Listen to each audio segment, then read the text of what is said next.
you're all set. Good afternoon, everyone. We're going to go ahead and call ourselves to order here for the October meeting of Board of Health. So you have someone here for privilege of the floor, which I'll get to in just 1 second. There's two just general administrative pieces I wanted to cover before we get into the agenda.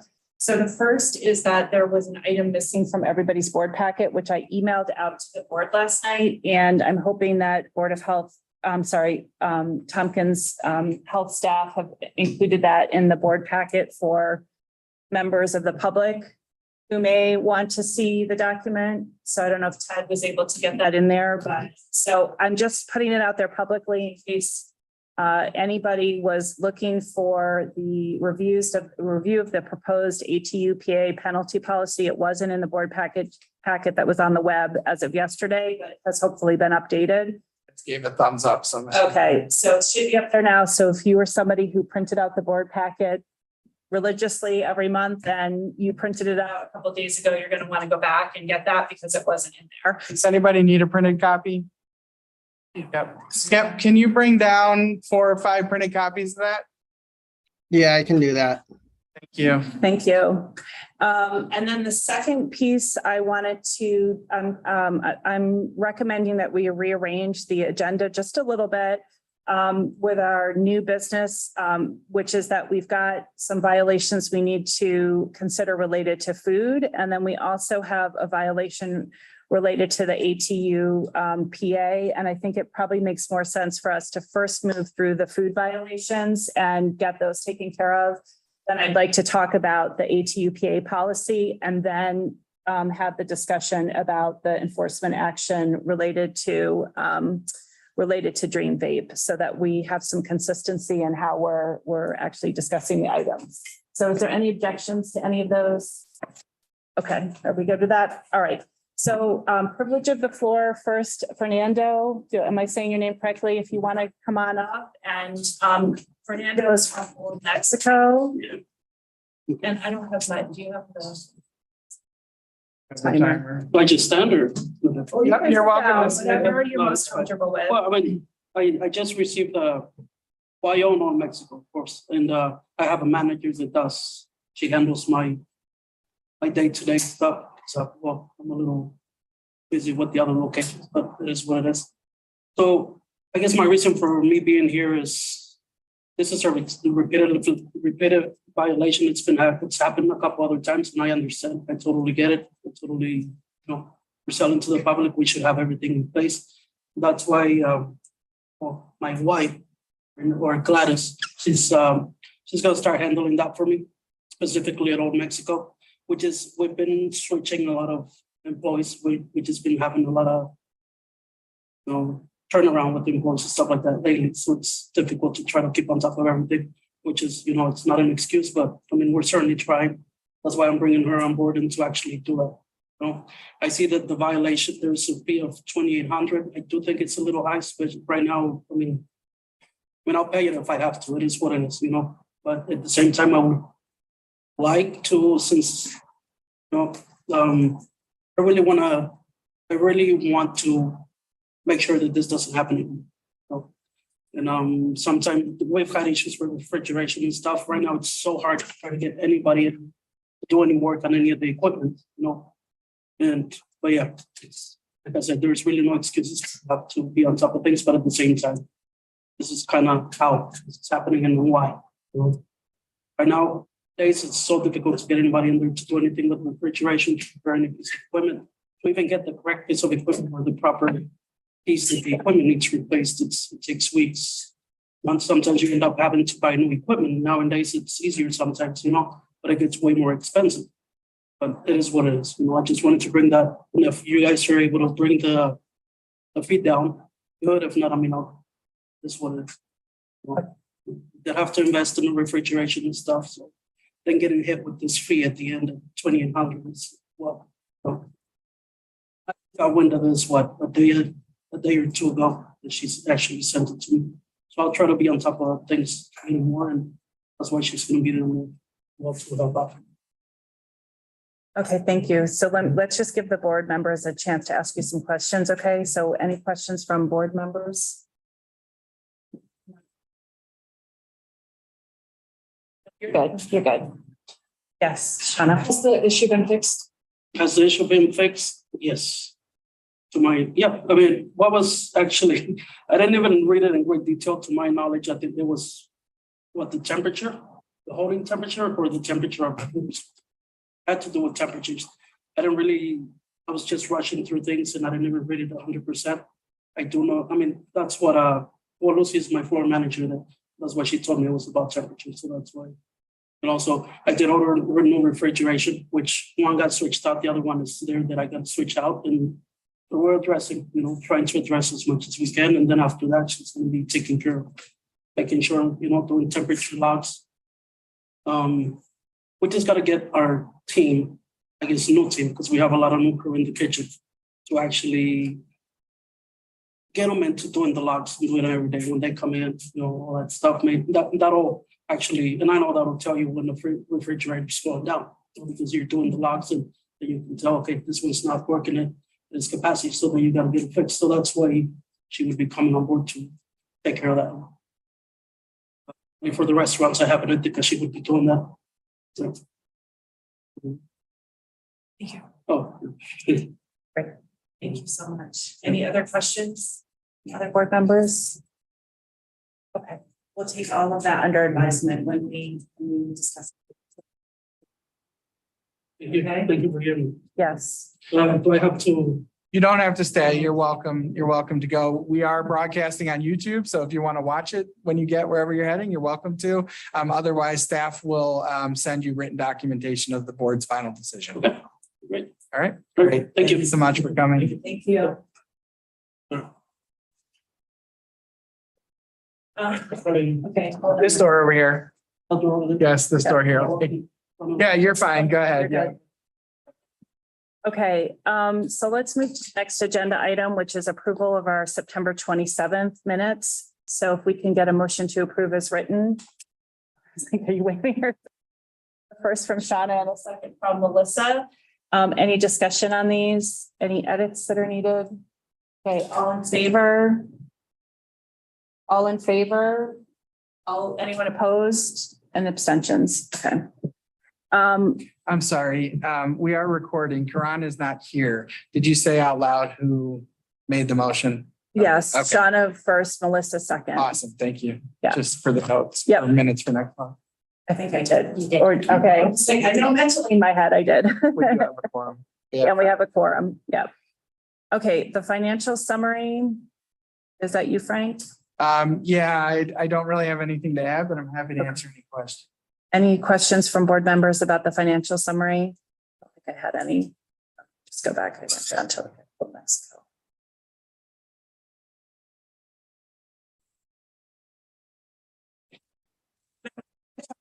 They go high. No, I'm sorry. You don't get to go on vacation.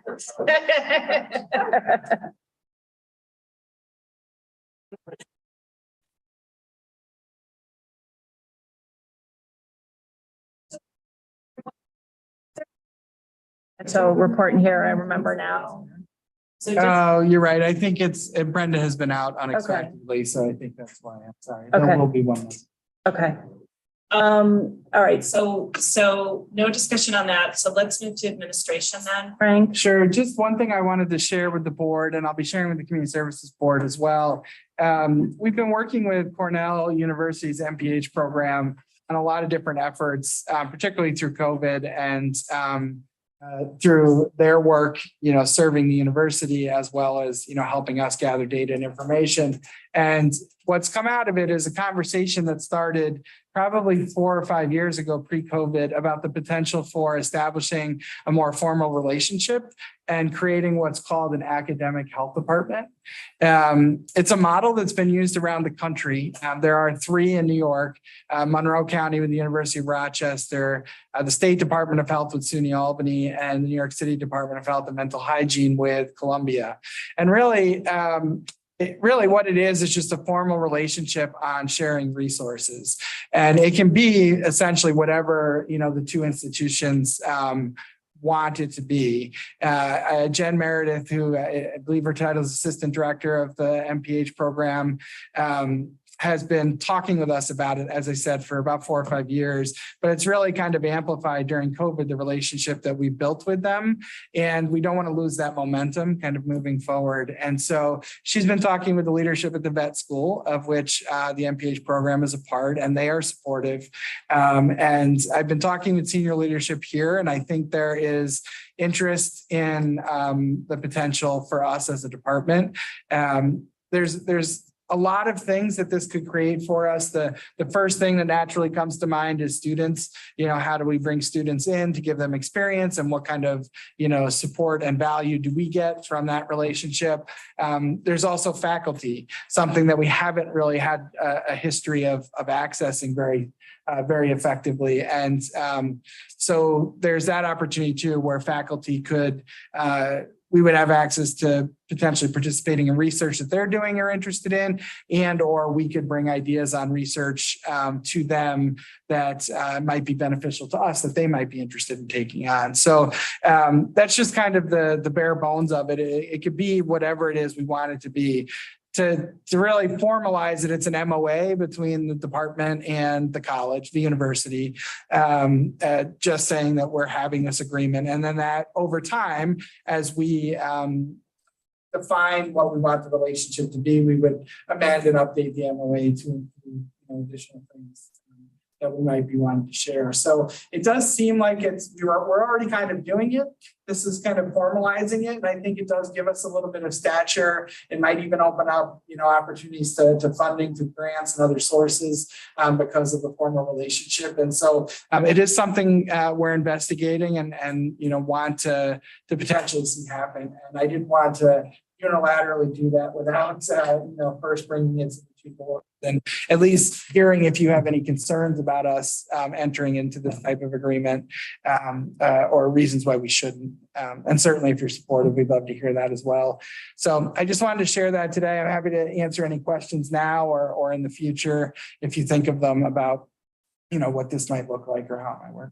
So I know other models, like with the business school or landscape architecture, maybe even communication, students have done projects as part of their coursework with organizations. Have you guys ever done that before? Hit or miss. So it's challenging, right? For us, we're still a relatively small organization, and bringing in students, particularly when it's sometimes hit or miss with the quality that you get from the students, it's challenged us with that. But we've definitely had students come help. We've had students come help during the pandemic. We have students that are former and current students that are fellows with us now. So I think we definitely have that opportunity. What we're hoping to build in that is a mechanism where the university takes some ownership of kind of sorting through and working with us on identifying projects.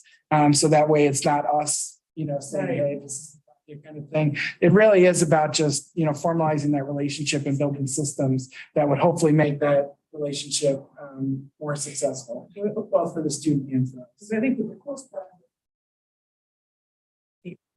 Yeah. so they kind of make sure that the quality and that's a totally graduate program, right? So graduate students, it should be helpful. Yeah.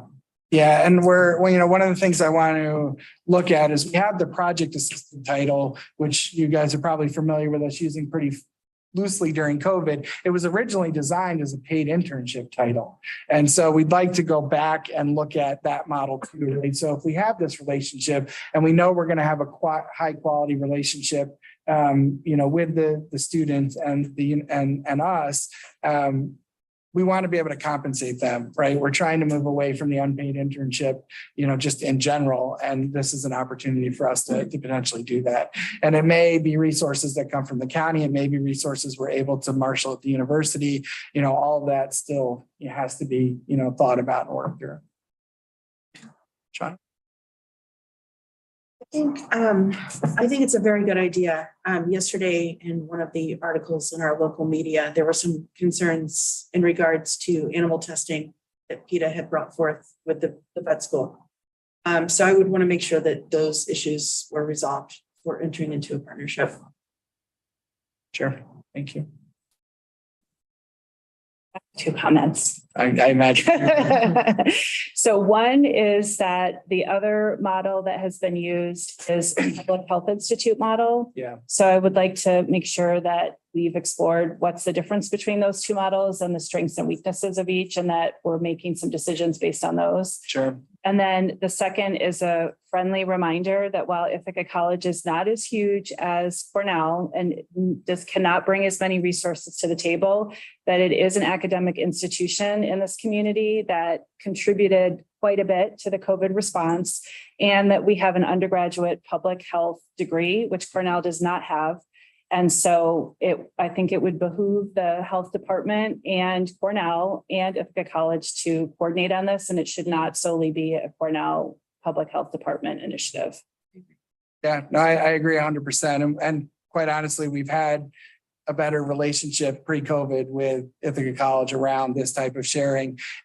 So yeah, I'm all for that, and absolutely we can talk about how we do it if there's a way to do it together. Yeah, and I think there's some differences. I mean, Cornell is a research institution, Ithaca College is a teaching institution. Like there's differences because of that. But I mean, for years, our students have been placed here in internships in a variety of capacities. And so I think I would just want to make sure that I think there's a lot of strengths for the community overall, if we can think about ways to tie together undergraduate and graduate interest in public health. Yeah, absolutely. Okay.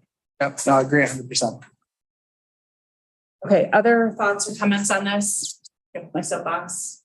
Any other thoughts or comments? Okay. But I that's super exciting, Frank. So I think that's great. And it's a community where that could really work. So I Yeah, think that's great. it's something that we've talked about for a while, and honestly, with everything we have going on, adding one more thing to the plate wasn't exactly at the top of the priority list, but there has been so much momentum that we don't want to lose that. And I think your point, Christina, is well taken, that there's been momentum on the university and the college and TC3 for that matter, working together over the last few years that I don't think was as strong before COVID. So we don't want to lose that momentum either. Yeah. And I also think, speaking about TC3 too, is that they have a pretty big initiative right now around micro-credentialing in health professions. Yeah. And it might be worthwhile to think about whether there's some intermediate steps for people to do public health related work. I don't know if like a community health worker kind of thing, or I don't know, that might not be the right word, but some intermediate steps for people who want to be involved in it, who aren't ready to go to 4-year or grad school, where we can get some more interest in public health. So. All right, go public health. All right, health promotion program. Is that Ted for today? Sam. Oh, Sam's here. Hi, Sam.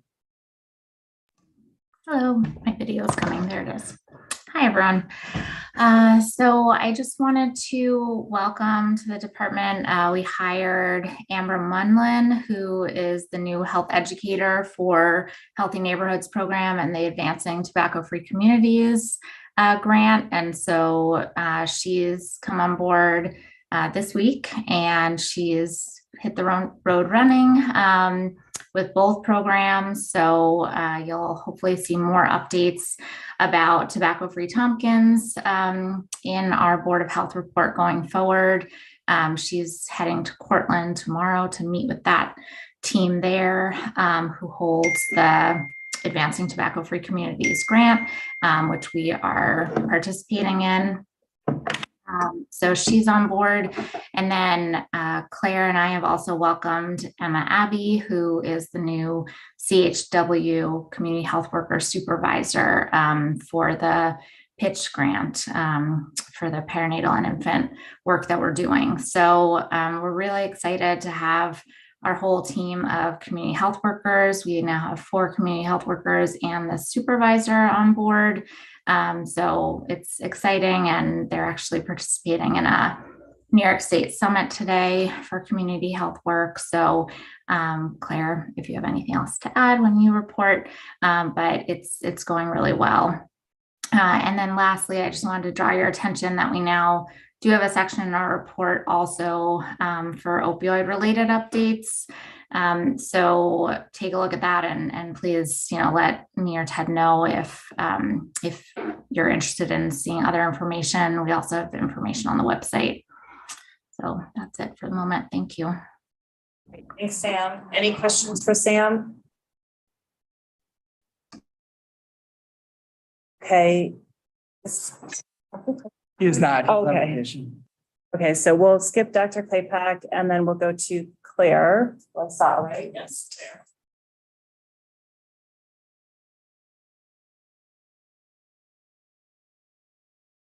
Thanks to the report, I would say we are really focused on community needs work.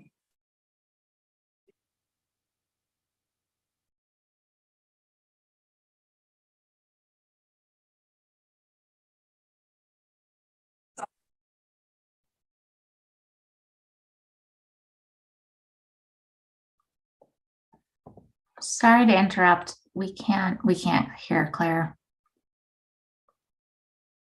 Do you want to just come stand maybe? Thanks. Yeah, so generally the comment was there weren't significant additional updates aside from what's in the report. And so are there any questions from Board of Health members regarding the report?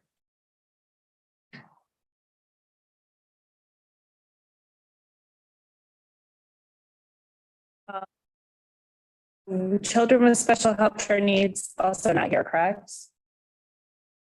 Correct. Correct. Okay, so we'll keep.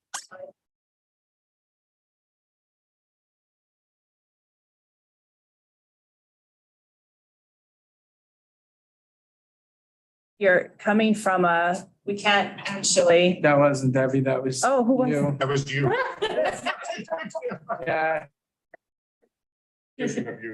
Okay. yeah, I think the line. It's embarrassing. Deb, you sounded so eloquent. We do not have anyone.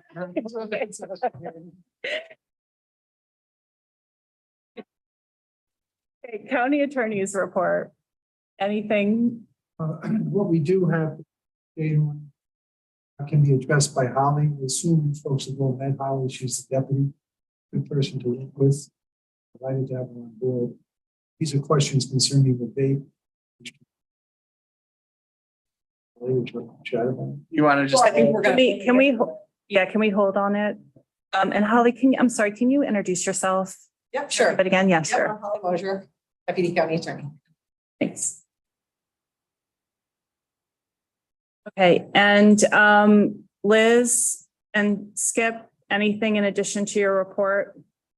I'd like to apologize for the not getting the proposed TUPA penalty policy in there.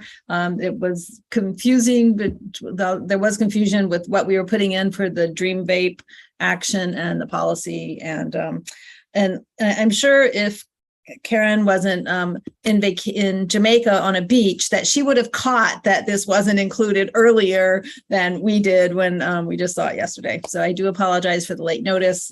And the policy, I think it'd be good to have discussion today, but if the board wants to wait on action so that you have more time to review it and think about it, I think that's appropriate. I'd also, in terms of grassroots, we have sent them a revised stipulation agreement that essentially they gives them the opportunity to waive some of the proposed penalty if they meet certain milestones, and have asked them to sign that by November 3rd. So hopefully we'll have something, we might have something to go before the board at the next meeting on that. So if there's any questions, that's all I have. Okay, thanks, Liz. Any questions on any of that, board members? I have one question actually for you. I wasn't quite sure. Did you say we're going to do the food things first? Yeah, Or can we the- do food first and then Okay, flip and to then do the other anything. policy, just to Okay. make sure we get through those? And Okay. then, does that work for you, Liz? Yes, I just wanted to make sure I understood which order. Yep. Okay, Harmony. Hi, so our last Community Services Board meeting focused on our local services plan.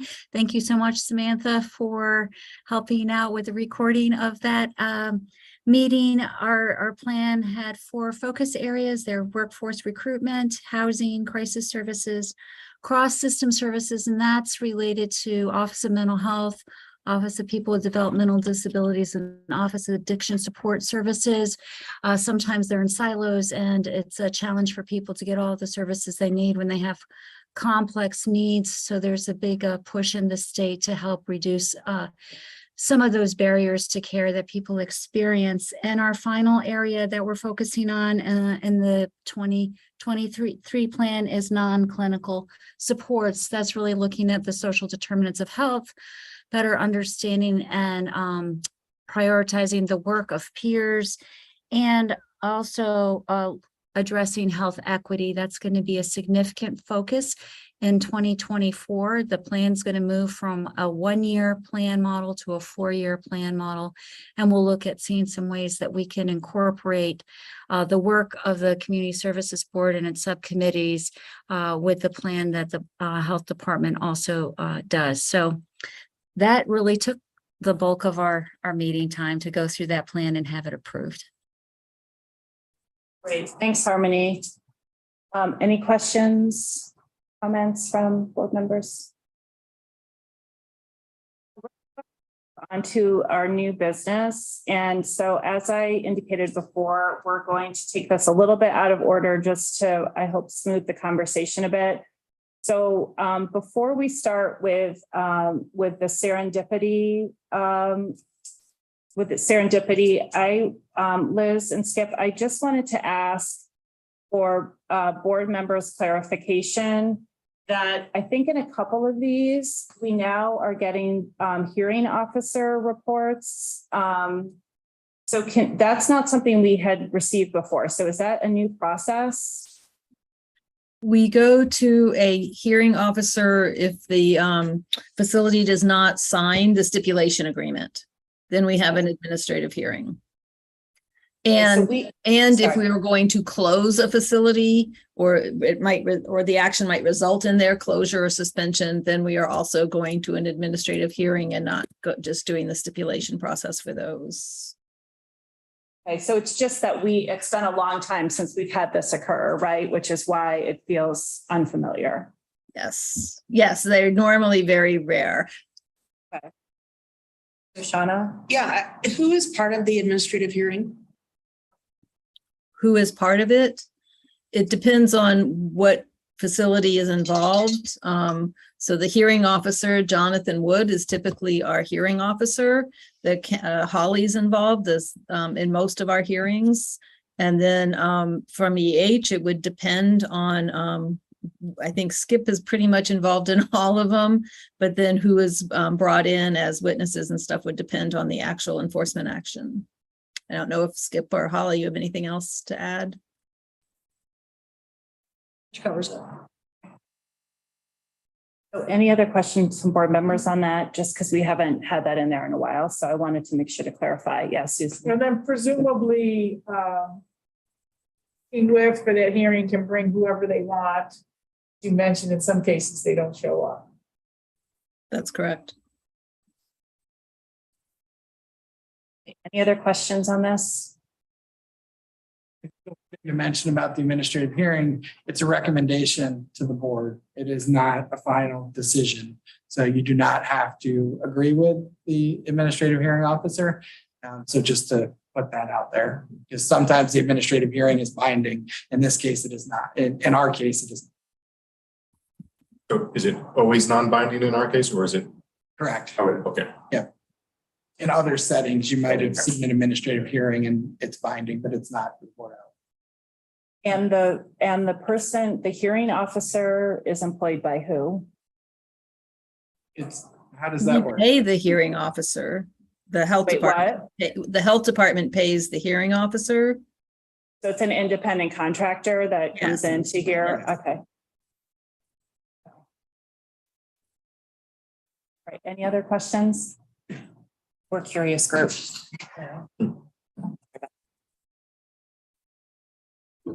Okay, so let's go ahead then. Let's start with serendipity mobile food trucks enforcement action.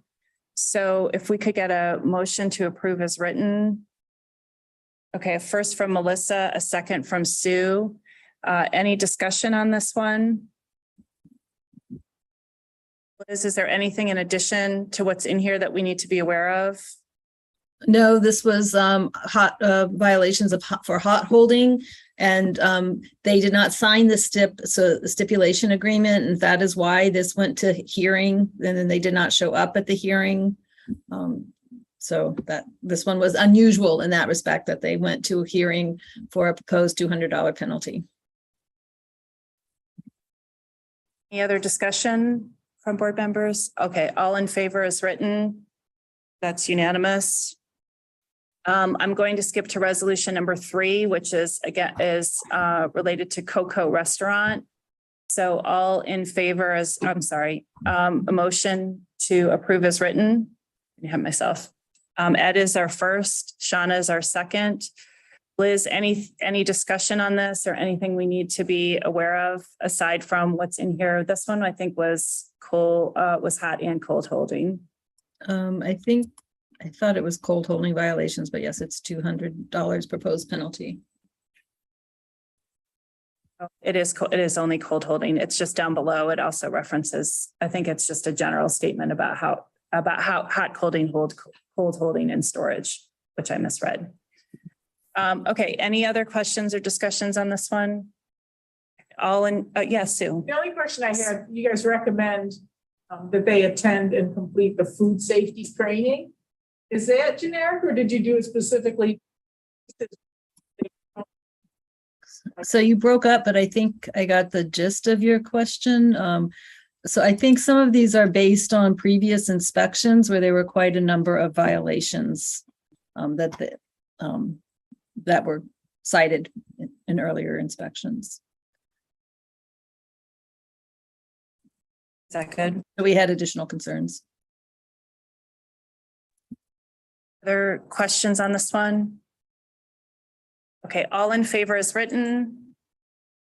And we're unanimous. Resolution number 4 for Ithaca Ale House, a motion to approve is written. We have a first from Melissa. A second from Shauna. This one is also cold holding, cold storage. Liz, is there anything in addition on this one for us to be aware of? There are requirements included for other violations observed and a $200 proposed penalty. Oh, right, down below. Some employee eating, sanitizing issues, a few other things. Okay, any questions or discussion? Okay, all in favor, it's written. Okay, we're unanimous.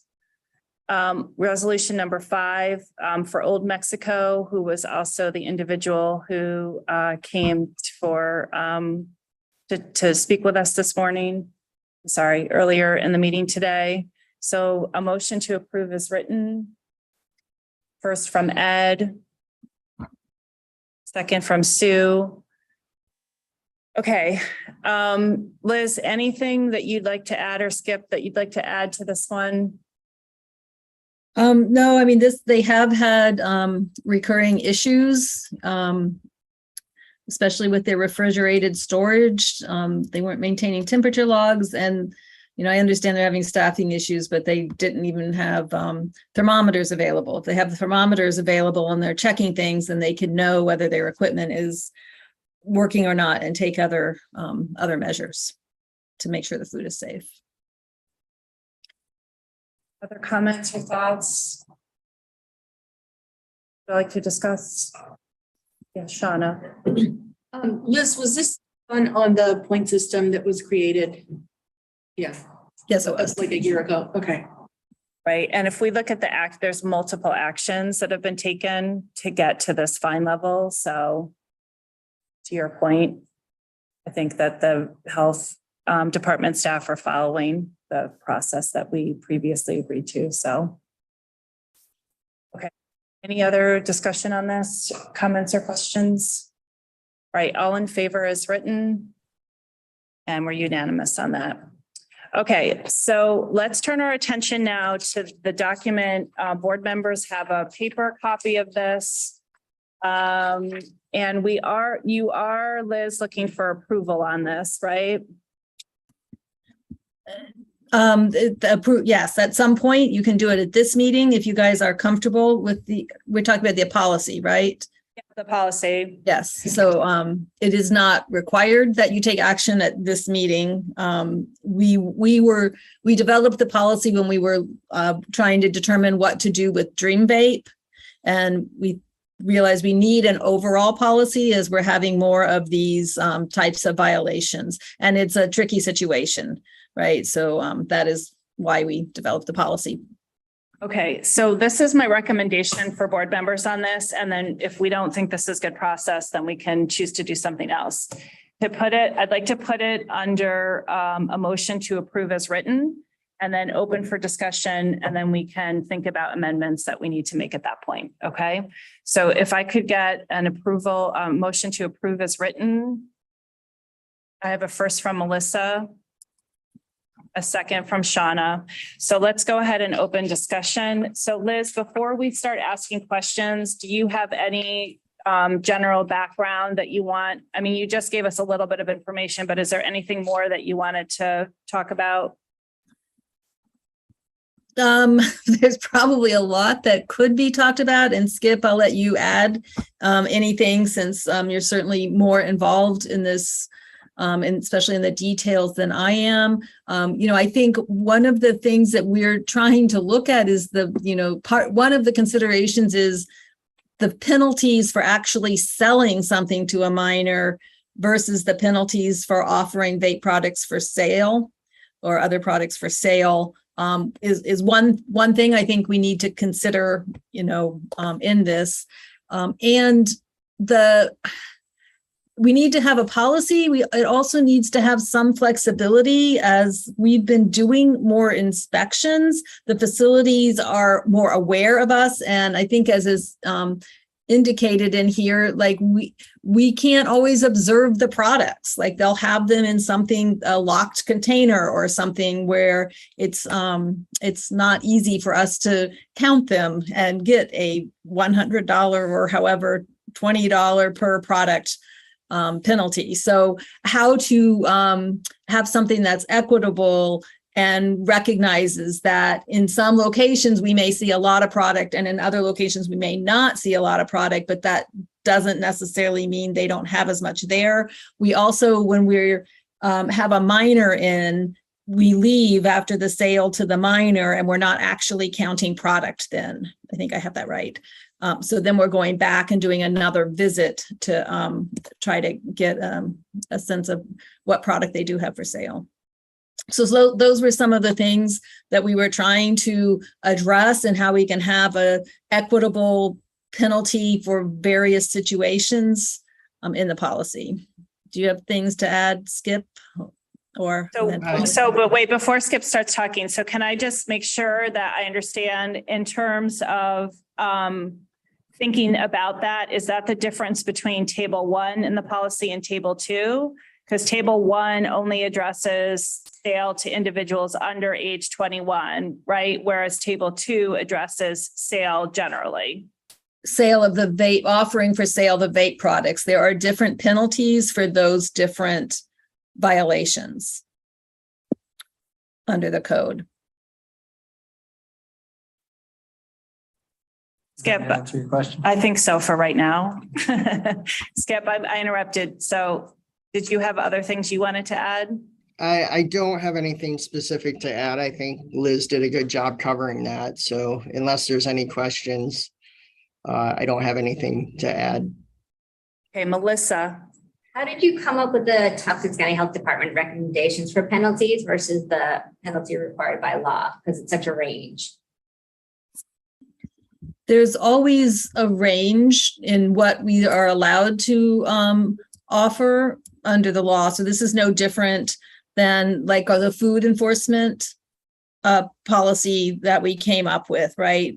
That there's a minimum, I don't know if there's always a minimum. In this case, there's a minimum that we are required to do in some cases, and then there's the maximum. We try to do something, set it up so that there are escalating penalties that makes sense, but this was all based on trying to address the situations we were encountering and have them reflect, I guess, what we feel like is the severity of the situation. And we also took into account Jonathan's or the hearing officer's recommendation of considering the financial gain estimated at $20 per package of vape product. Okay, Ed and then Shauna. Two questions. One is, if you don't see the product in the store, are you allowed to ask for to see more product, or is that something you don't want to get into? Well, we go in and ask to buy it is typically what we do, either with a minor or with one of our staff. So that's how we're asking to see it, essentially. You kind of came up with it. I mean, in the one that we're going to review today, you came up with a number of, which I found amazing that you were able to calculate a product that was available there. Well, if we're able to buy the product, then we'll ask, right? We'll go behind the counter and see what they have that we can observe. Skip, you might be able to add more detail on this because I haven't done those been involved in the actual sales. Yeah, the specific one for Dream, we had a second sale to an underage individual, so we weren't able to get an accurate count. Skip, hold on, Skip, I want to stop. Don't Sure. talk about, I don't want to talk about Dream. Can you rephrase so that it sure. is more general? When you're doing these, what does it look like? Yeah, so there's two different types of inspections that we do. We do an inspection with a person under the age of 21, and we also do what we call adult checks, which is our health department staff are going in, checking for signage, making sure other requirements are met. So with the introduction of the ban on flavored nicotine vape products, we had to change our strategy because we did find out that stores were hiding it underneath cabinets or in different rooms. So before we start that adult check inspection, we go in there and we specifically ask, can we purchase a Hyde watermelon vapor product? And if they sell it to us, then we identify ourselves as the health department, and then we proceed to conduct our inspection. And so that's how we're able to get those counts.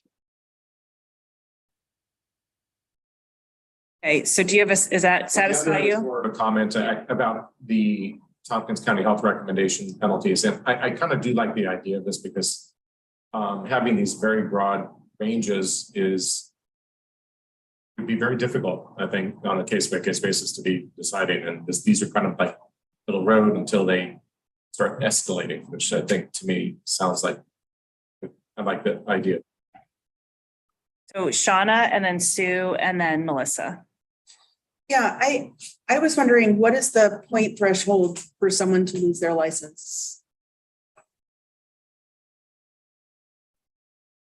Skip, you probably should answer that because I know there was whether it's based on sales to a minor or points assigned with this vapor sale.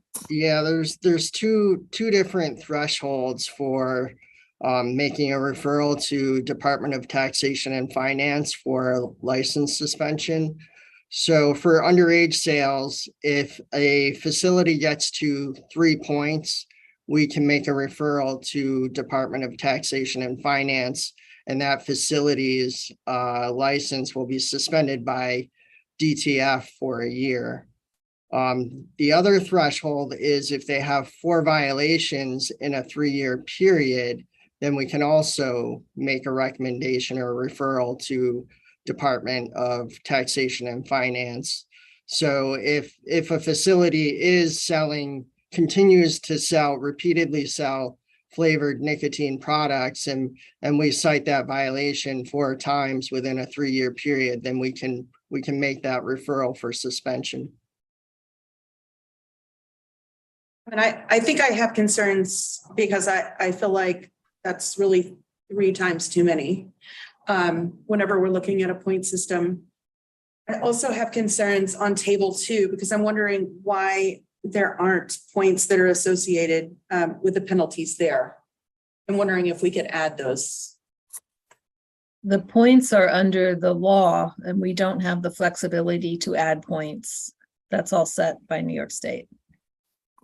Shauna, I would add that the violations don't necessarily have to be specific to flavored vapor products. So let's just say a facility sold to a minor, that could be 1 violation, then they had 2 flavored vape sales. You know, we can combine different violations to get to that 4. It doesn't necessarily have to be 4 separate flavored vape sales to do that.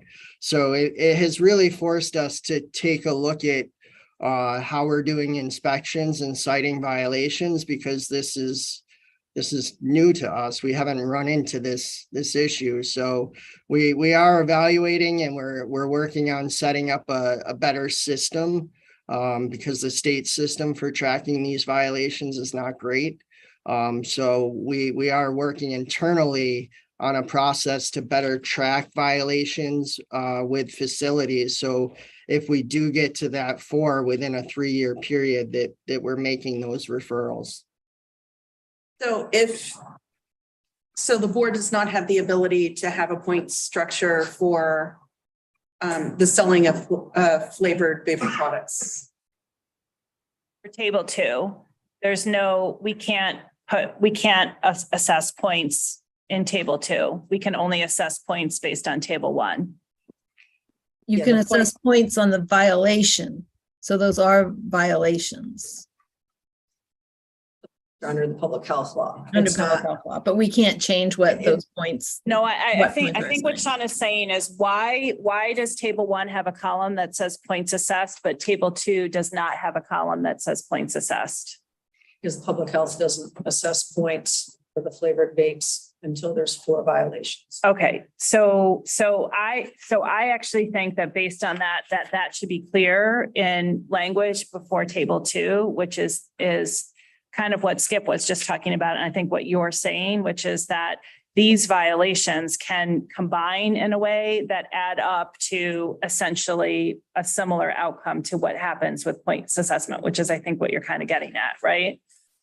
Is that a fair? Yeah, no, I think that makes sense. I guess I have concern that I think my overall concern is the fact that our kids are getting their hands on flavored vape products, and they're getting in the schools, they're getting in the hands of young people, and they're becoming addicted.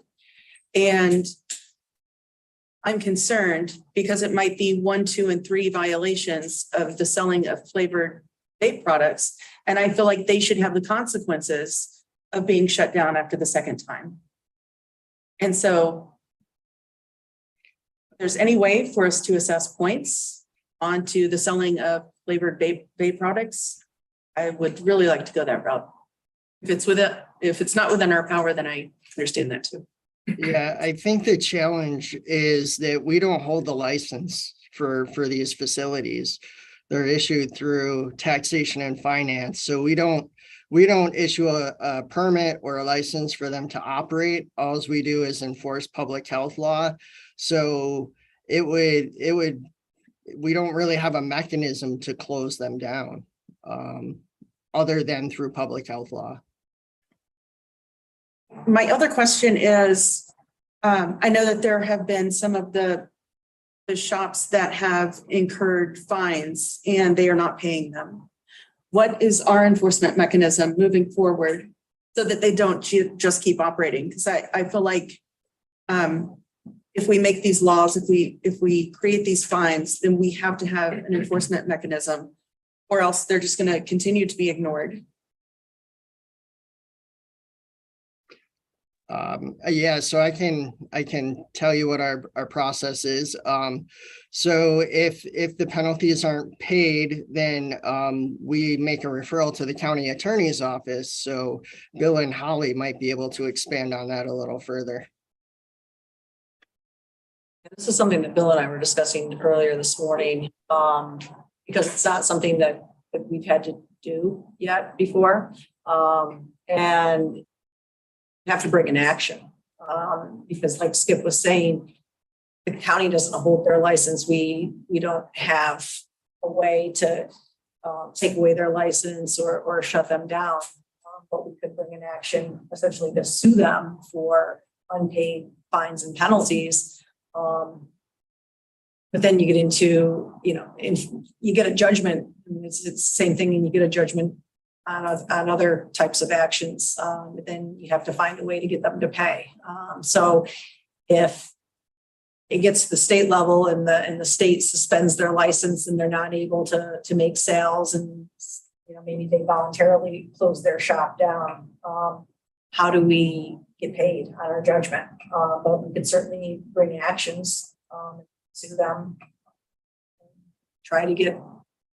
I mean, I feel like if there are severe enough penalties for someone not paying, like if you have a $600 fine, Right. if we're saying if you haven't paid in 30 days or 60 days, you're going to have a 25% interest, or, something that is severe enough where people are going to want to pay, and then taking them to court. And I think we need to send a message here, because I think what people typically do, whether it's hotel taxes or regular taxes, people will go with the consequences because they're not severe. Well, and that's what we do with unpaid room tax actions as well for the finance department. After a few letters to try to entice them to pay, if they don't, then we have to bring an action. Yeah. Which sometimes then gets them to pay. It's a little different. I think hotel owners are more likely to pay because they don't want to shut their hotel down. I'm not so sure about these vape shops. I think it's probably a little easier for them to shut down and then reopen under a different LLC. So it might be a little harder to collect on those fines, but we're certainly prepared to bring those actions. In terms of your increasing penalty, Shauna, I think the only way we can do that is they would be in violation of the Board of Health action for not paying the penalty, and we can bring it back to you and increase the penalty that way. I don't know of any other way to have the increasing fines that you talked about for late payment. That makes sense. I have sympathy towards the hotel providers because they're a local business and they contribute to our economy, and I don't have sympathy for these guys. I agree. So. Okay, so Shauna, can we hold on additional comment from you for just a minute, just so we can hear from Sue, and then about you either, so. Yeah, so I wondered where the individual package, that idea came from, given that if they have a small stash, they can still be selling, and if they have a big stash, they can still be selling. And the fact that it's really difficult to know exactly what their load of product is because they often hide it. Does it make sense to do it that way, or does it make more sense to just have penalties on violations, or is that something that came from the state? That's from the public health law. So the public health law sets the per unit of flavored. Okay, so you kind of have to work with that framework. Yeah, so it's $0 to $100 per unit. Okay. And in some cases, they have hundreds of units. Sometimes in the back room, sometimes on display. Okay. Okay, Melissa? Okay, so I want to echo what Shauna said. I think that they don't add anything to our community, and I think they should be fined the maximum we can fine them. Last night when I was reading the packet, I was getting more and more angry, and I thought a fine of $67,000 actually would be fine, because they are targeting our kids just to make money, and they know it's bad. And so I pulled up a few facts. Because the thing my kids asked me, there was like, what's worse, cigarette smoking or vaping, right? So since it was developed, like the vapes were developed to help people stop smoking, there's some false sense that the vaping isn't bad for you. So I can tell you what we know and what we're starting to know, right? So we all know common sense, like you shouldn't put stuff in your lungs that's not like air or medicine, right? Like that just makes sense, like that's damaging. We know, and this is from the CDC website, that more than 95% of the vapes contain nicotine.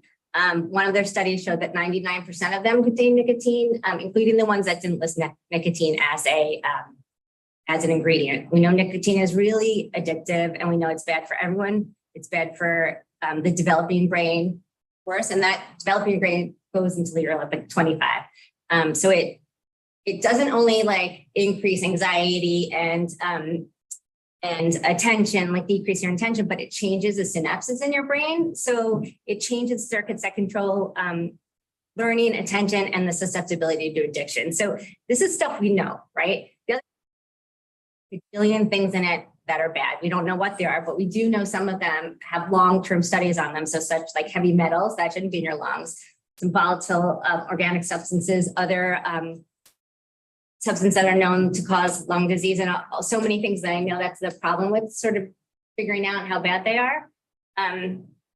What we also know is that there's no long-term human studies, but that some of the short-term studies show that it increases blood pressure, it increases heart rate, it increases resistance in lungs and airway reactivity, which is what we see with smoking. In some of the models, it shows like remodeling of the lung cells, and it also changes some of the cells that work to protect the lungs, tumor suppressor gene P53. Okay, so there's all these bad things. This is what we also know. So the flavored vapes from study of 2012 to 2013, that most kids start with flavored vapes.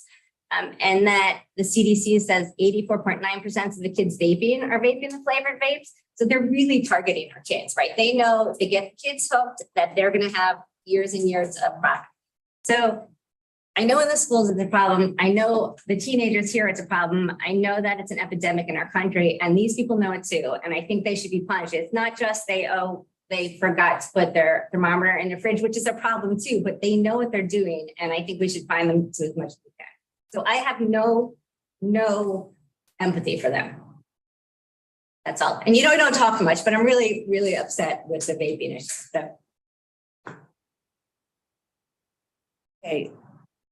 Other comments or thoughts from board members? Yes, Sue. So in the table 2, this violation, it said must be at least 4 more individual products observed for sale, or the penalty will be decreased. I would suggest just taking that out and saying if they have it and they sell it, that's it. But that's in there, Sue, because we have to charge by package. So if they don't have 4 products out there, we can't get up to that $350 penalty that's in that table column. So that's why we can't take that out there.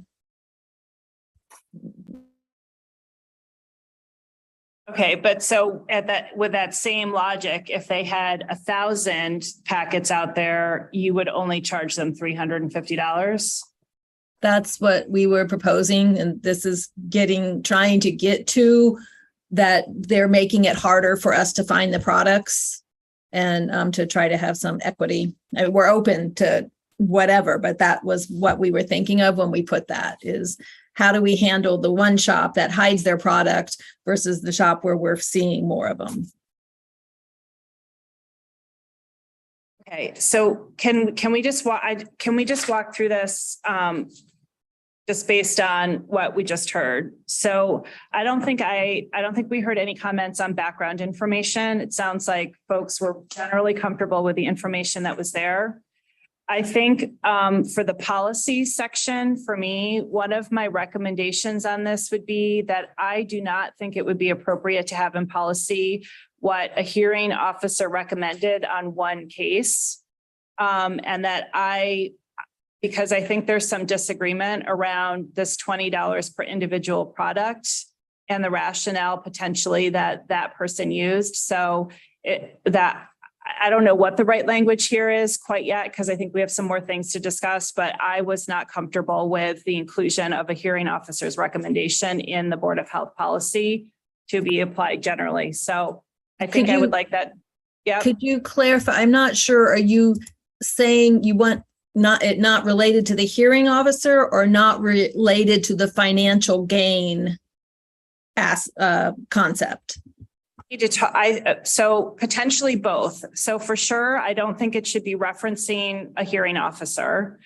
And then secondly, if we can keep going, I think I want to talk about how we're getting to the logic of what we're charging, because that's what should be reflected here.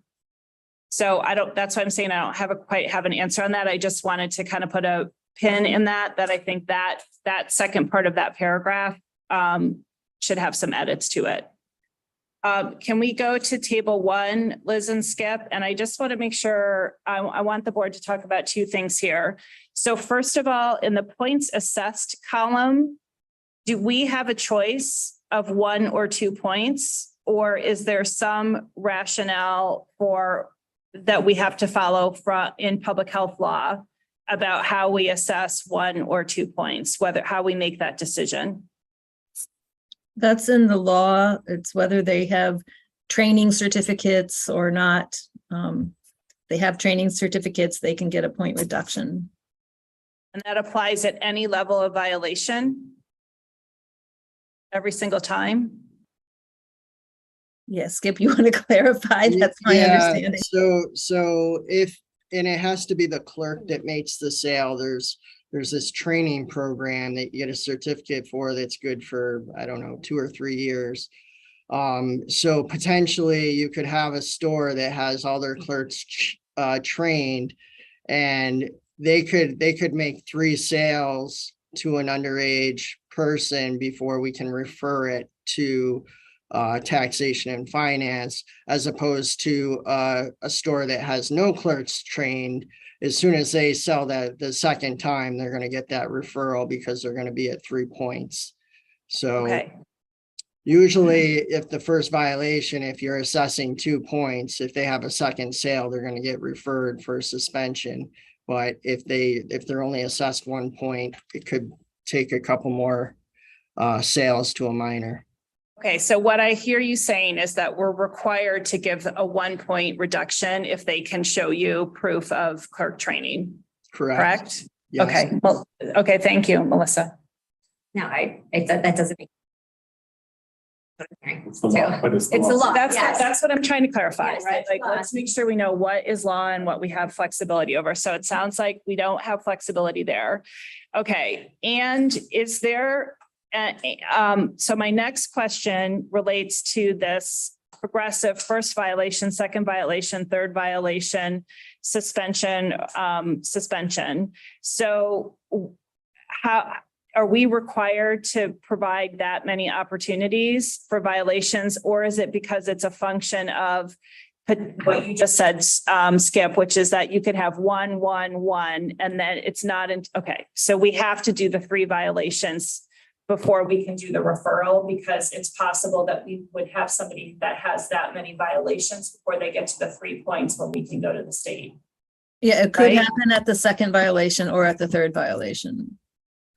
Okay, so we have to have that way.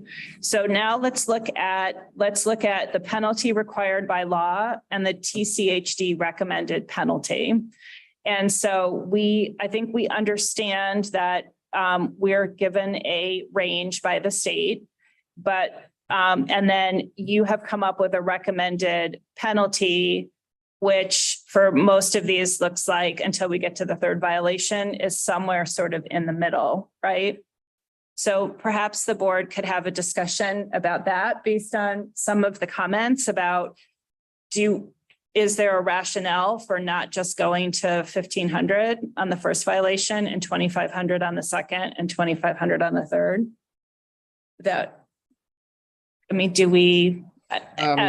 mainly asking, just give us 1 second, Skip. So I'm mainly asking just based on some of the comments that we've heard around feelings about this situation, which is that, is there a reason that we would provide moderation on this that we need to consider, or do we go directly to the highest? Trying Yeah. to think what would moderate something like this. It is a legal sale, right? It's something that in the public health interest, we don't feel is appropriate. There's no societal benefit for them for their sale. So to me, if there's, I mean, I'd like the idea of us having a set dollar amount, because that's important for ease of implementation. But I think having the higher penalties right off the bat is probably more effective as a deterrent. I'm seeing nods over here. Sue, do you have a feeling? Okay. Okay, Skip, thank you. And Liz, thank Did you you for have a- pausing. Yeah. Did you have a comment, Skip, that you wanted to make, or was it addressed? Yeah, my only comment was, so the basis for the 750 plus 250 for the initial violation, now historically for sales to a minor, it was about $500 is what we were going for during that initial sale. So I think that's essentially where we landed for the first recommendation, because we were doubling what we have done in the past. So, but I'm all for increasing that penalty. The only question I have is, if we go to the maximum for any first violation, are there situations, then that's the max we can do? Is there a situation where we might wish we could impose a higher penalty? And I'm not thinking of any, but that's in other situations, that's part of why we don't impose the maximum initially, is to allow for, very egregious situations.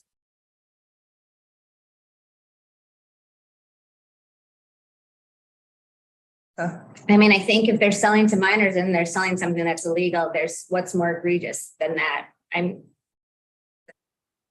If the maximum we can impose is $1,500 for the first violation, I mean, just give it to them the first time. And if we don't have room, but we don't have room to go up higher, but it doesn't matter. I don't think it's a law that's preventing us from doing that, right?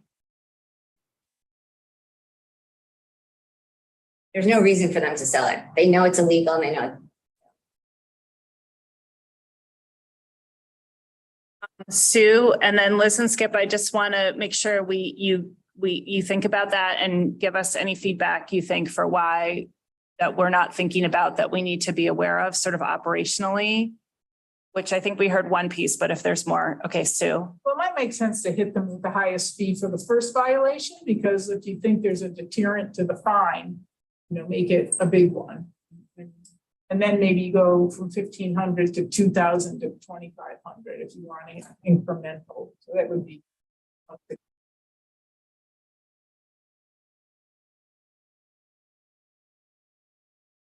Liz or Skip, anything else you want us to think about? I mean, I guess the only consideration that you might want to give is we have about 60 retail facilities out there. They range from, there's probably still a couple of mom and pop shops out there that might sell cigarettes or tobacco. And occasionally, it could be an inexperienced clerk or something like that. I think that's the only thing operationally that we can come up with. Most of the time, I think these clerks end up getting fired when they have one of these sales. But I guess that's the only thing I would add. Okay, so in terms of discussion back to the board, do we have some advice on this that we want? So I heard a proposal from Sue that we would want to request first violation of 15, second violation of 2,000, and then third violation of 2,500. Is that, or we want to go all the way up on every single one? Like, can we have some discussion on preferences? I would prefer to go all the way up. I think it doesn't matter if it's the first, second, or third. I understand what you're saying about progressive discipline or whatever we want to call it, but I think as a board, we need to send a clear message. And, quite honestly, we're talking about like $700. They're making a lot more than that on our kids. So this issue clearly. Melissa, do you? I agree with John. Okay, and Ed, how are you feeling? Just, Skip brought up this thing about these small shops. I guess at the magazine stand, sells other products and convenience stores. I assume that's what these are, right?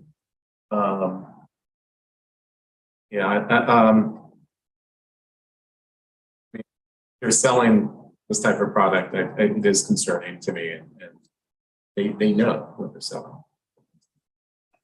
I mean, if they have it, that's means they know what they're selling. Supposed to be selling any of the flavored products, but I mean, I guess this first one is the under 21. Is that that's any product that doesn't have to be flavored? So, Right. For 21 is, so this is going to cover cigarettes as well, right? right. well, I think that there's a different section of the law for cigarettes. I think this is just specifically vaping. So this is to, Or the under 21 is any. Table one applies to cigarettes as well as vape products. it's like an across the board message that cigarettes or vaping, this is what's going to happen. Okay. I mean, does it make sense to increase the fine if it's a flavored vape product? Versus a cigarette? Yeah. Or is that? I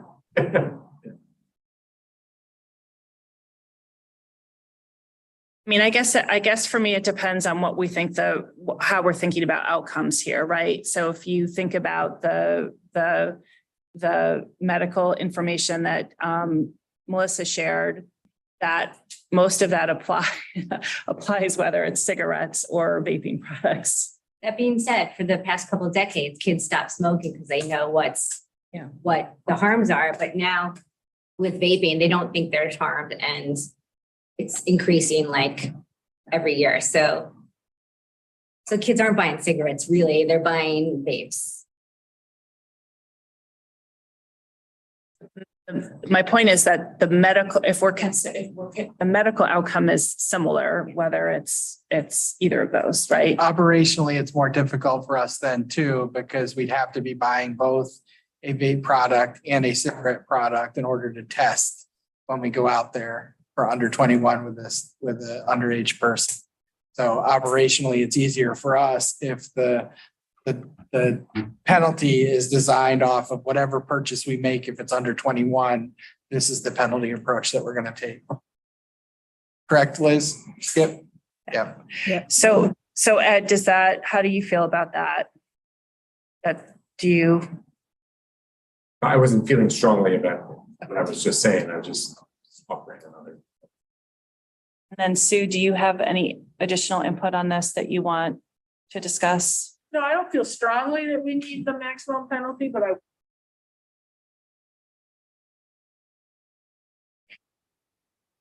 Okay. So let me come back to that. And I'm also conscious of time, just so I don't want to keep everybody here forever, but I think that this policy is going to need to come back with some revisions that we're not ready to vote on it. But I want to be able to give you a little bit more direction. So can we focus on table 2 right now? And have sort of a similar discussion here. So if we, bless you, yes, thank you. So if we apply the same logic here, why would we not just basically adopt what is in the middle column to our far right column?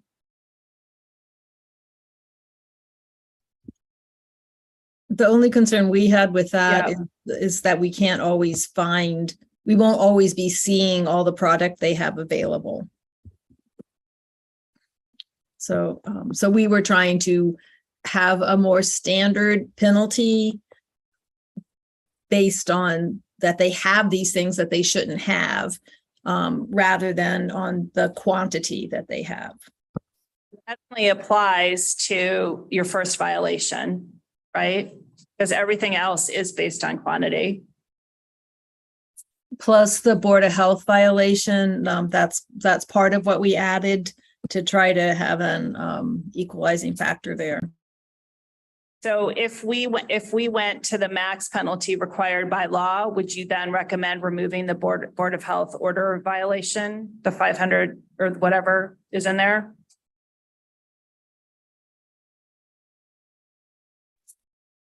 Skip, you thought about this more than I No, I think we'll have very widely ranging fines if we're just doing it based on the packaging. So that would be something the board would be seeing and voting on.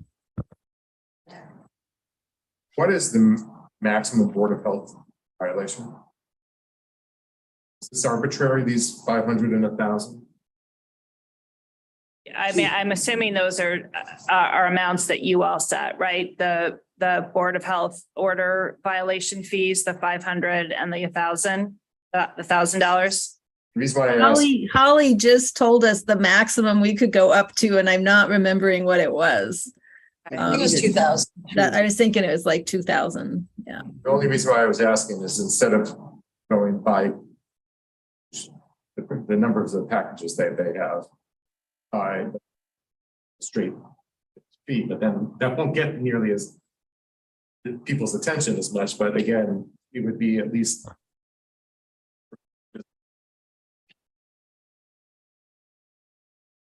very high Board of Health. So a $2,000 fee for each of these, the $2,000 Board of Health order violation fee on each of them, as opposed to 250. I'm sorry, as opposed to 500, then 1,000. If we're not going to be using The $100. the packages they're selling, Thought they had to. they don't have to, do they?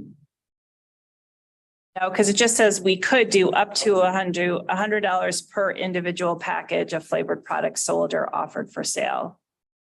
Unless we just want to get the people who are And sells one and we go.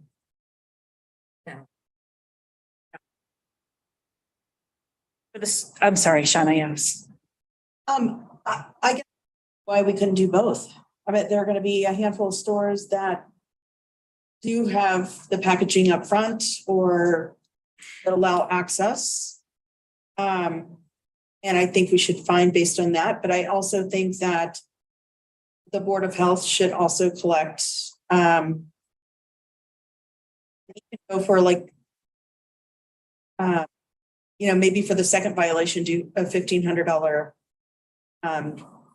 health order, and then for the third violation, do a 2,000. I'm just thinking that the per package is important because, I mean, if they have 4 packages there, then there's a dollar amount listed, but if they have a whole back room full of it, then their intention to sell massive amounts of flavored vape is clearly very obvious. they won't see the So- back room. I would like to add one, I think, Skip, correct me if I'm wrong, one complicating factor is that stores are technically allowed to sell over the internet outside of New York State. So, so they can have the product present. They just can't be selling it, right? Skip, is that right? Yeah, that's why we moved towards attempting to purchase it, because if they're selling it to a health department inspector, we're assuming anything in that store is available for the public for sale. If they weren't to sell it to us, and there was product in there, I guess we could require them to show receipts or something that they're selling it over the internet out of state. But the law does allow them to do that.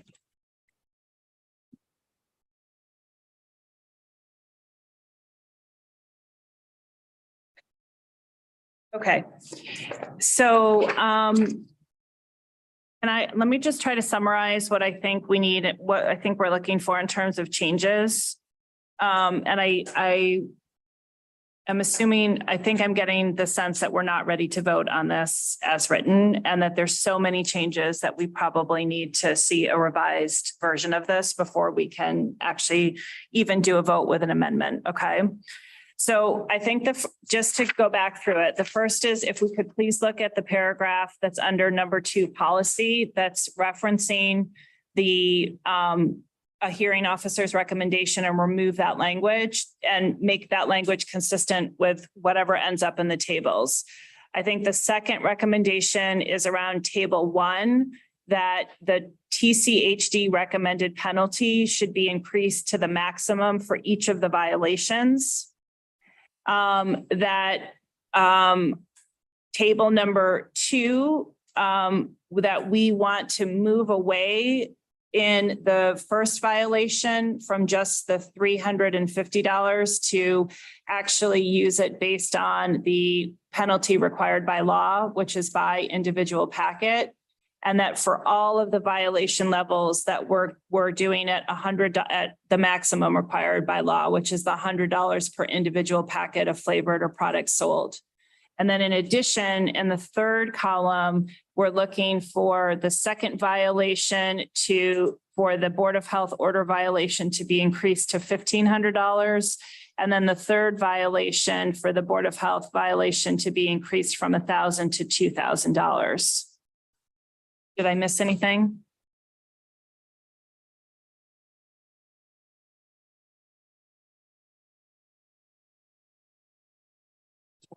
Clarification for what you just said.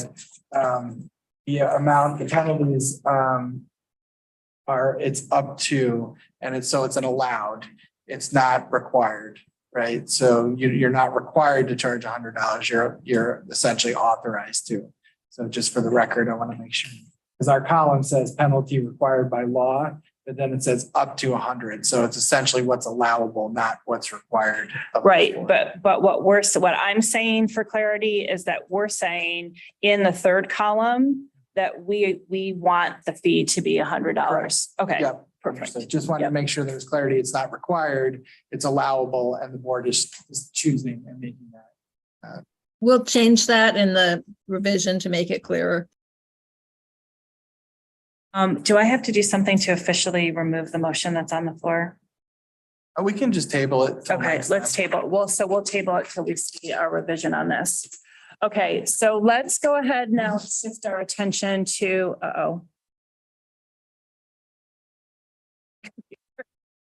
That's my only source of organization here. Okay, so we're going to table that discussion pending a revision from Board of Health staff.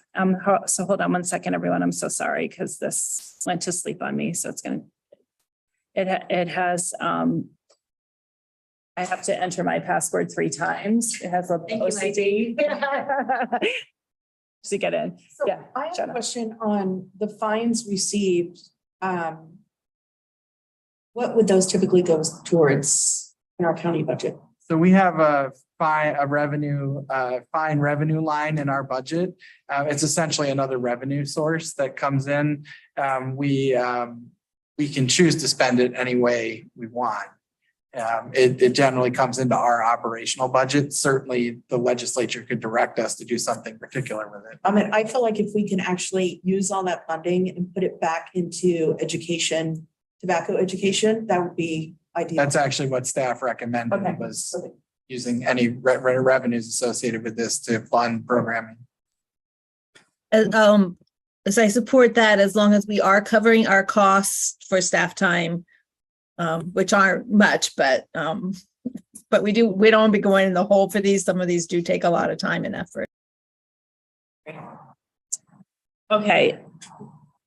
All right, so let's focus on, let's go back and try to finish our last item here, which is the Dream Vape and Smoke resolution. Okay, so Frank, I'm going to say this and then tell me if I'm not saying it quite correctly, just because there's a lot more information in here than what we normally see. So what I'm going to ask is for a motion to approve as written, which would include the initial draft resolution from Liz and there was a subsequent amendment to that, correct? Based on the hearing officer's recommendation. So Wait, I don't think so. No, okay. no, we sent, you just have to, It's all in the Adopt the resolution. The others are Okay. provided for your information. Okay, perfect. So thank you for the clarification. So if we can do a motion to approve as written, and then we'll open for discussion and amendments, okay? So a motion to approve as written from Sue. Can we have a second? A second from Shauna? Okay, discussion on this one. You read, because there was so much information, I can't remember what the resolution actually said. Okay, so, sorry. Yeah. Yeah, so let me go ahead and read the key parts of this. Hold on one second. And Liz and Skip, just remind me if I have anything that is incorrect.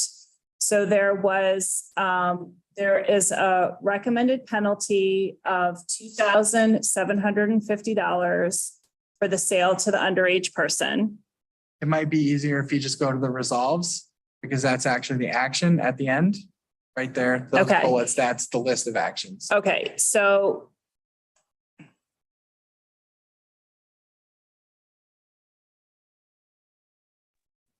So there, Want okay, so, Skip to summarize it?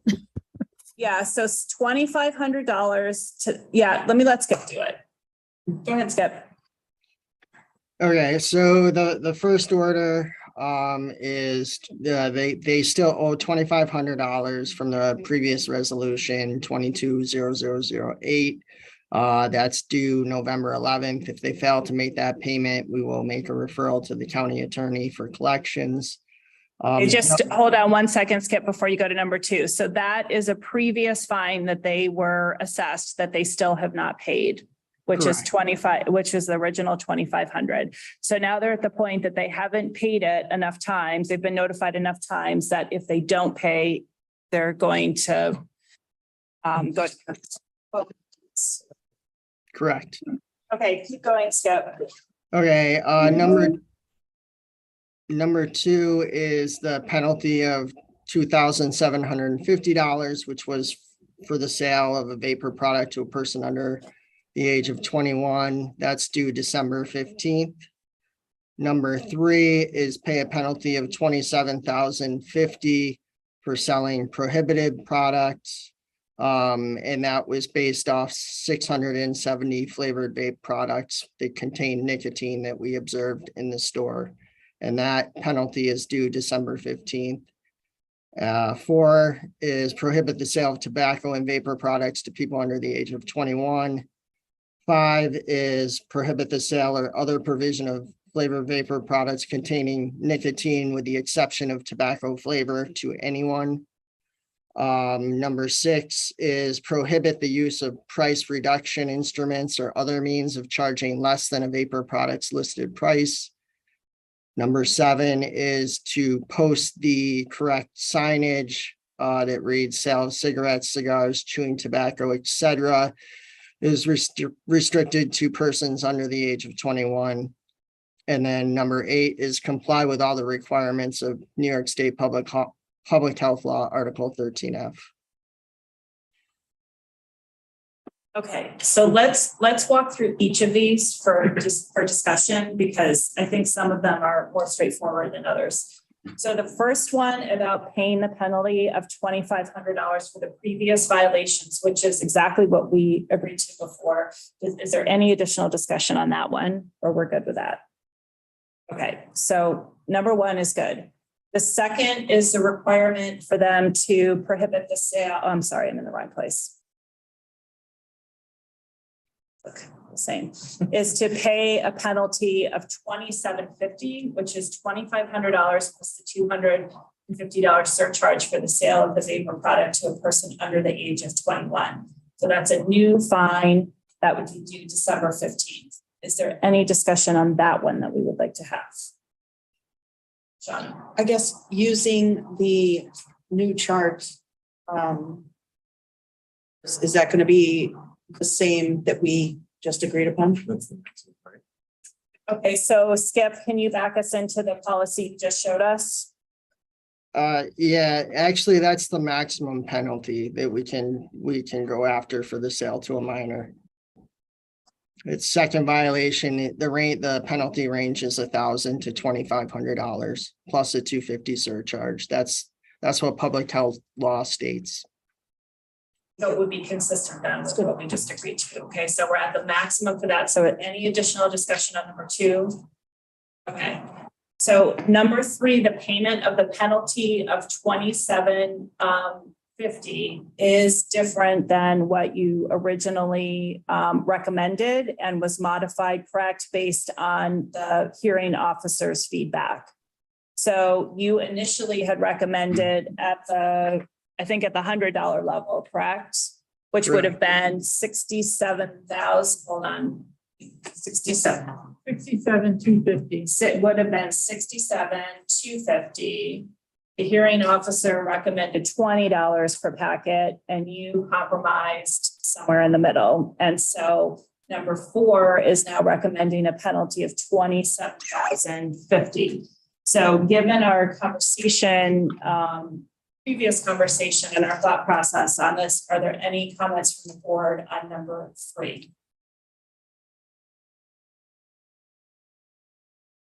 So this would be under the second violation for flavored vape products.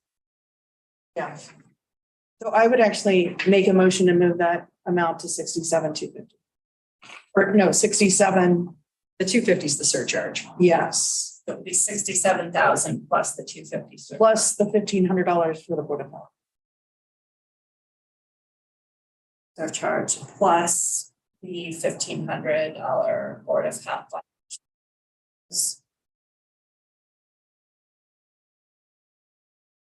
Okay. Additional discussion on that right now? I second if that's the. Okay, we have a second on that.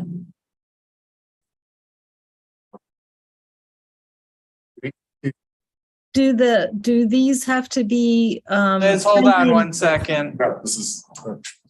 Dr. Copel was saying something. You couldn't hear him. Yeah, sorry. Go ahead, Dr. Copel. Do we need to take into account any precedent for fines in this area? Because I don't recall ever doing this.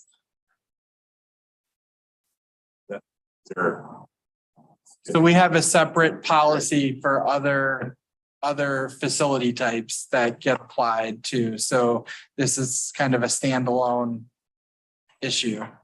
This is the precedent. This is, yeah, we're stepping. It doesn't mean that all of a sudden you're gonna have to do the maximum fine on a food service facility. No, I understand it. I understand that. Okay, Liz? So mine was a procedural question. If you're proposing amendments, do they have to be friendly? Like, do they have to be accepted by the people who moved the order initially? We're still going. So you had a motion and a second for that amendment. You do need to take a vote on that amendment. Can we finish discussion on it? Oh, yes, I'm discussing? sorry. Okay. Yes, that's where we were. We're in Okay. discussion and then a vote. Yeah, My apologies. that's okay. Okay, so so just to back up, we had a motion that was made for increasing the fine to $67,000, the surcharge of $250, and then $1,500 for violation of Board of Health orders. We had a first from Shauna, a second from Melissa, and then we had a question from Ed. Is there any other discussion on this Amendment. amendment? Thank you. Okay. So I'm going to go ahead and put this amendment out for vote now. And so all in favor of this amendment? Unanimous on that. Okay, so now what I'd like, can I hold that for a minute and just do number 5 and number 6 really quick and then go back and do the whole? Yes, you want to do all the Okay, amendments thank you. first. and Okay, then so you I'm vote gonna on hold it. I'm gonna hold this amendment and we're gonna come back to it. So the last several items on here, number 4, prohibit the sale of vapor products to people under the age of 21. Any additional comments or discussion on that or amendments to that? Okay. Number 5, prohibit the sale or other provision of flavored vape products containing nicotine with the exception of tobacco flavor to anyone. Any comments on that? Discussion. Number 6, prohibit the use of price reduction instruments or other means of charging less than a vapor product's listed price. That's our board. Okay, number 7, I'm not going to read this whole thing, but about posting and maintaining signage about sale of cigarettes, tobacco, etc. Okay, and last one, required that they're required to comply with all requirements of New York State Public Health Law, Article 13F. So what I'd like to do now is go back and we're going to revote on this, on oh my God, I'm like so tired. We're gonna vote on what was in writing, but with the amended language that we have already voted on, okay? So this with the amended language. So all in favor? And we're unanimous. Okay. Are there any other items for the Board of Health? Would you please restate, just to make sure I make sure I have it right, what the revised penalty is for order number 3? It should be a fine of $67,000. So $100 per packet, a 200 plus the $250 surcharge, plus $1,500 for violation of Board of Health orders. Please. Thank you. Okay, any other, we've concluded our agenda items. Are there any other items before I go ahead and adjourn us? Everybody, see you in November. Thank So you. when is our November? Yeah, so we don't have a schedule. It's in December. It's December 6th. It's the November-December joint meeting, so it's Yeah. usually the first week of December. December 6th. Oh, I thought it was- There are some Halloween cookies over here too. Nice, we're still live. Yeah. Hold on a second. Are we still live, Frank? Frank, are we still live? No. Sorry, 1 second.